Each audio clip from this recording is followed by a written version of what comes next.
నమస్తే, welcome to our channel. నేను మిషాల్ని. AP liquor scam కేసులో ఒక్కొక్కరు అరెస్ట్ అయి విచారణ అయిపోయింది, మనం చూస్తూనే ఉన్నాము.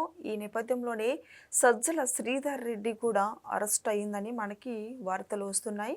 అయితే ఈ నేపథ్యంలో ఆయన ముఖ్యంగా ముడుపుల వ్యవహారంలో కీలక పాత్ర సజ్జల శ్రీధర్ రెడ్డి అని చెప్పి మనకు వచ్చిన సమాచారం అయితే అది. ఆయన అరెస్ట్ అయిన తర్వాత ఆయన విచారణలో ఇంకా ఎవరి పేర్లు చెప్తారు, ఇంకా ఎవరెవరు ఉన్నారు, ఈ A6 దీంట్లో ఈయన ఉన్నాడు, తర్వాత ఇంక ఎంతమంది ఉన్నారో తెలిసిపోయే ముందు స్టూడియోలో ఉన్నారు సీనియర్ జర్నలిస్ట్ డాక్టర్ భరతరెడ్డి గారు ఉన్నారు. వారిని అడిగి కొన్ని విషయాలు మనం తెలుసుకుందాం. నమస్కారం సార్. నమస్తే అండి. సార్, లిక్కర్ స్కామ్ కేసులో ఇప్పుడు అరెస్ట్ అయ్యి కొంతమంది విచారణ అయిపోయింది. సో ఇప్పుడు రీసెంట్గా మనకు ముఖ్యంగా వార్తలు వస్తున్నాయి ఏంటంటే సజ్జల శ్రీధర్ రెడ్డి కూడా అరెస్ట్ అయ్యారు ఈ స్కామ్ కేసులో. అయితే ఆయన కీలక పాత్రంగా ఆయన ముడుపుల కేసులో అయితే ఆయనకి ముఖ్యం కీలక పాత్ర ఉందని చెప్పి మనకు వచ్చిన సమాచారం. సార్, దీన్ని మీ స్పందన ఏంటి? లిక్కర్ స్కామ్కి సంబంధించి ఆంధ్రప్రదేశ్లో జరిగిన లిక్కర్ స్కామ్ ఒక్కొక్కరి పేర్లు బయటపడుతూ ఉన్నాయి. ముందుగా ముతిన్ రెడ్డి పేరు బయటకు రావడం జరిగింది, దానంతా కసిరెడ్డి పేరు బయటకు రావడం జరిగింది. ఇప్పుడు A6గా ఉన్న శ్రీధర్ రెడ్డిని అరెస్ట్ చేయడం జరిగింది. ఏకంగా A6గా ఉన్న నిన్న అరెస్ట్ చేయడం జరిగింది, విజయవాడ తరలించడం జరిగింది సిట్ అధికారులు. అయితే ఇప్పుడు లిక్కర్ స్కామ్ మరిన్ని మలుపులు తిరుగుతుందో అనేది ఆసక్తిగా గమనిస్తున్నారు ఆంధ్రప్రదేశ్ ప్రజలు. ఎందుకంటే లిక్కర్ స్కామ్లో అసలు పెద్ద తలకాయలు ఎవరున్నారు, అసలు లిక్కర్ స్కామ్ ద్వారా ఎంత అవినీతి జరిగింది, ఇప్పటి వరకు ఎంత అవినీతి జరిగింది అనేది లెక్కలు బయటికి రాలేదు. అవినీతి జరిగిందంటే ఇప్పుడున్న శ్రీధర్ రెడ్డిని అరెస్ట్ చేసిన సందర్భంలో సిట్ అధికారులు చెప్తున్నది ఏంటంటే 50 నుంచి 60 కోట్ల వరకు నెల ఇది ముడుపులు అందాయి అని చెప్తున్నారు. ఆ ముడుపులు ఎవరికి అందాయి అంటే ఎవరు ప్రోద్బలంతో ఈ లిక్కర్ స్కామ్ ఇన్వాల్వ్ అయ్యారు, దీనికి వైసీపీ నాయకుల నుంచి ఎవరు దీనికి పాత్రదారులు సూత్రధారులు అనే విషయాలు పూర్తి స్థాయిలో ఇప్పటికీ బయటికి రాలేదు. కానీ అక్కడ కేసులో ఇన్వాల్వ్ అయిన వాళ్ళు ఒక్కొక్కరుగా బయటికి అంటే సిట్ అధికారులు కానీ పోలీసులు కానీ అరెస్ట్ చేయడం జరుగుతుంది. ఈ క్రమంలో శ్రీధర్ రెడ్డి ఏ విధంగా చెప్తాడు, స్పందిస్తారు, సిట్ అధికారులకు వేసే ప్రశ్నలకు ఏ విధంగా సమాధానం ఇస్తారు అనేది తెలియాల్సిన అంశంగా కనిపిస్తుంది.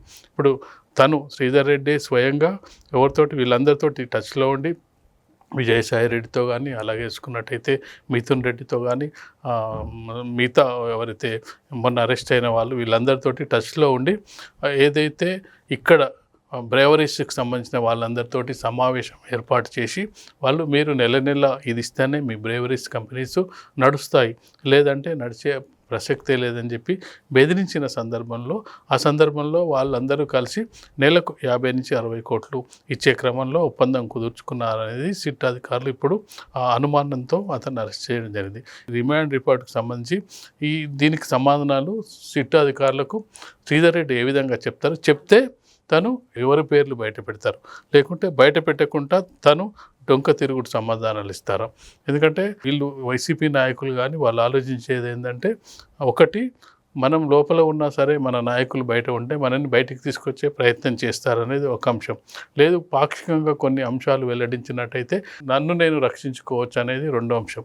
మూడో అంశం అందరి పేర్లు చెప్పి అప్రూవల్గా మారిపోతే నేను సేఫ్ జోన్లో వెళ్ళిపోతానని మూడో అంశం. అంటే ఈ మూడు అంశాల్లో వాళ్ళు దేన్ని ఎంచుకుంటారు, అసలు సిట్ అధికారులకు సహకరిస్తారా లేదా, రిమాండ్ రిపోర్ట్ మరింత పెరిగే అంటే ఇప్పటి వరకు మనం చూసుకున్నట్టయితే అరెస్ట్ అయిన వైసీపీ నాయకులు ఇప్పటివరకు కూడా ఎవరో పోసాని లాంటి బయటికి రావడం జరిగింది. ఇప్పటివరకు అరెస్ట్ అయ్యి జైల్లోనే రిమాండ్లోనే మగ్గుతున్న పరిస్థితిని వైసీపీ నాయకుల్ని మనం చూడొచ్చు. ఇప్పటివరకు వాళ్ళకి బెయిల్ రావట్లేదు, వాళ్ళు మధ్యంతర బెయిల్ రావట్లేదు, ఏ బెయిల్ రావట్లేదు.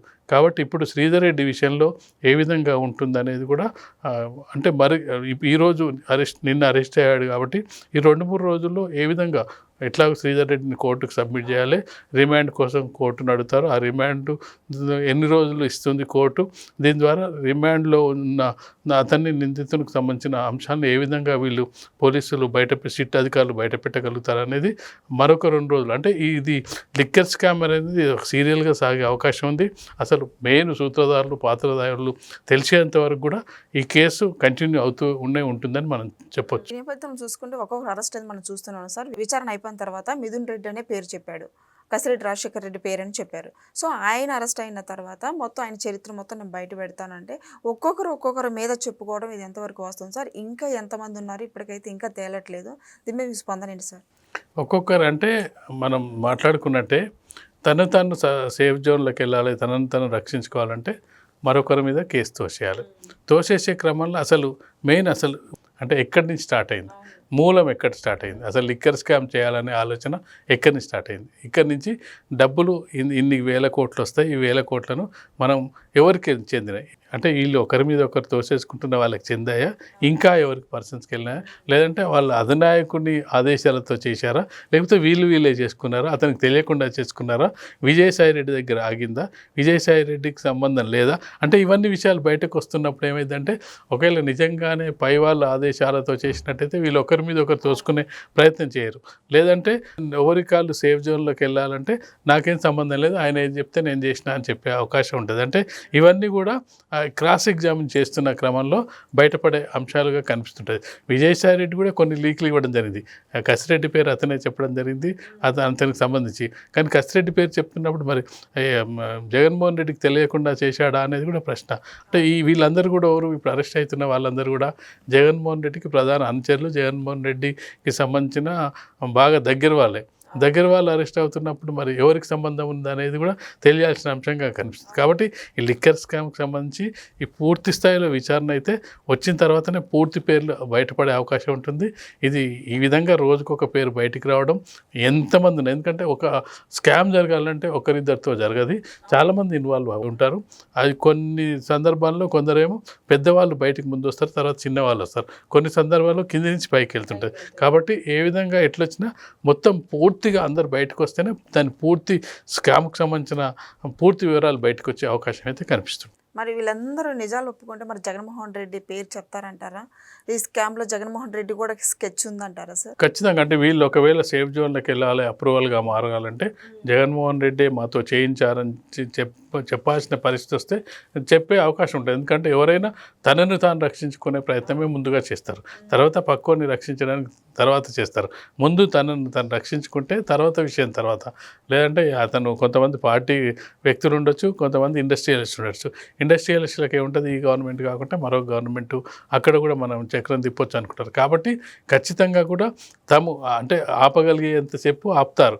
అంటే పేర్లు బయట పెట్టకుండా ఉండేంత శక్తి మేర ప్రయత్నం చేస్తారు.